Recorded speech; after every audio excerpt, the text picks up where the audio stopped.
Hello everybody, this is Jerry with Sonoran Desert Institute, and let's talk about how we get this field stripped AR-15 back together in this video. So first thing, I like to get the lower receiver taken care of. The only part that we've got to put back together in the lower receiver is to place the buffer spring and buffer back in the receiver extension.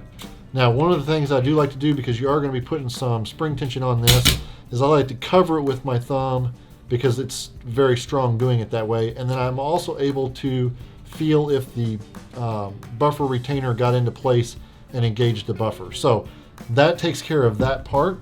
The next part we need to do is we need to take care of the bolt carrier group and get it assembled back together. So first things first, we're going to put our bolt back together.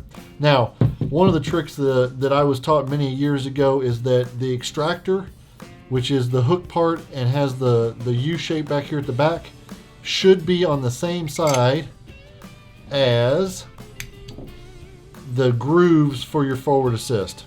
And then we can simply push that back and line up the hole so that our cam stud can go back in there. Once we've got the cam stud in there, I like to go ahead and rotate it 90 degrees.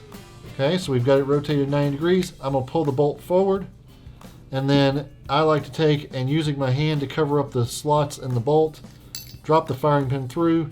It should stick in the bolt like you can see, and then we can slide it the rest of the way in. Once we've got all of that together, we then need to put our split pin in to retain the firing pin. Now, one test, we just want to give it a little pop on the table. It should back out a little bit so that it's ready to be fired again, but it shouldn't fall out of the bolt carrier group. Once we have that together and everything works appropriately, we can go ahead and put that back together with our upper receiver. So take our charging handle, put it in our upper receiver, making sure our bolt is fully forward. We're going to go ahead and put that inside of our charging handle and upper receiver. We're going to lock all the pieces together. We're then going to make the two pins and receivers together, slide both pins together, and then we've got a AR-15 that's reassembled. Now check us out for another video. We'll talk about how to go through a functions check on this AR-15.